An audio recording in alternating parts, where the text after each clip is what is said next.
और मिजोरम के बीच जो सीमा विवाद है उसकी जड़ में दो ऐसे पुल हैं जिन्हें लेकर अक्सर संघर्ष होता है। केंद्र सरकार के दखल के बाद अब तनाव को कम किया जाने की कोशिश की जा रही है, लेकिन दोनों राज्यों के बीच टेंशन की कई निशानियां अब भी मौजूद है। देखिए असम मिजोरम के बीच सीमा विवाद की असली जड़ वाली एक्सक्लूसिव रिपोर्ट। जंगलों से घिरा ये वो इलाका है जो असम और मिजोरम की सीमा विवाद का केंद्र है। मिजो जनजाति की आबादी वाले इस इलाके में अब दोनों तरफ सुरक्षा बल के जवान और उनके टेंट नजर आते हैं। इसके अलावा कुछ दिखता है तो दोनों राज्यों के बीच बरसों से चल रही सीमा विवाद से जुड़ी कुछ निशानियां, और ऐसी ही निशानी है ये दो पुल।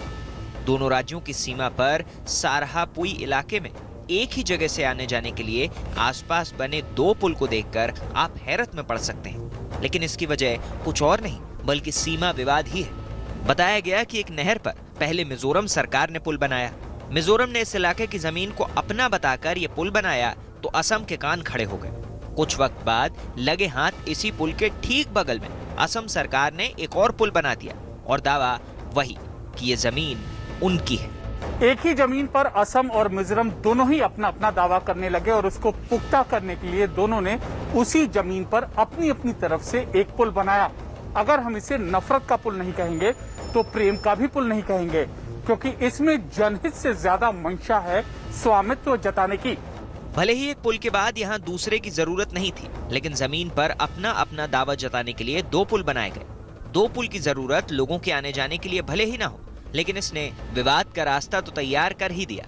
जमीन पर हक जताने की ऐसी लड़ाइयों की वजह से ही दोनों इलाकों में पुलिस और सुरक्षा बल के जवानों को तैनात करने की नौबत आई। स्थानीय लोग भी बताते हैं कि एक पुल बनने के बाद दूसरा तैयार हो गया, जिससे दोनों राज्यों के बीच तनाव का इजाफा ही हुआ। पहले मिजोरम सरकार ने ये छोटा वाला पुल बनाया था और उसके बाद में असम गवर्नमेंट ने ये पुल बनाया है। दोनों पुल न तो गुपचुप तरीके से बने और न ही रातों रात, लेकिन ऐसे माहौल में धीरे धीरे सीमा विवाद ने जोर पकड़ा तो तनाव ऐसा भड़का कि 26 जुलाई को सीमा का एक इलाका हिंसा की चपेट में आ गया। इस हिंसा में असम पुलिस के 6 जवानों सहित एक नागरिक की मौत हो गई और करीब 50 लोग घायल हो गए।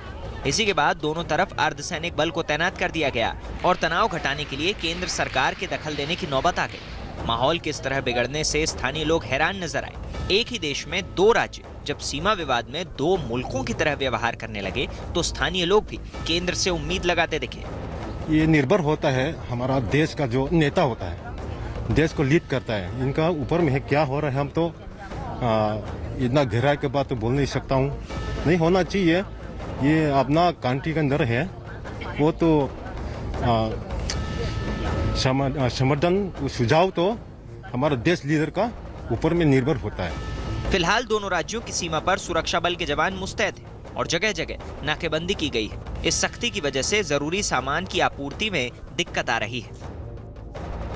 न्यूज 18 की टीम ने ग्राउंड रिपोर्ट की है लगातार और ग्राउंड जीरो पर तनाव को महसूस तो किया ही, लेकिन सच ये भी है कि हालात पहले से बेहतर हुए हैं। केंद्र सरकार ने पूरे मामले को सुलझाने में जैसी पहल की है उससे दोनों राज्यों की सरकारों का भी रुख नरम पड़ा है और वो समझौते की कोशिशों में जुटी हैं।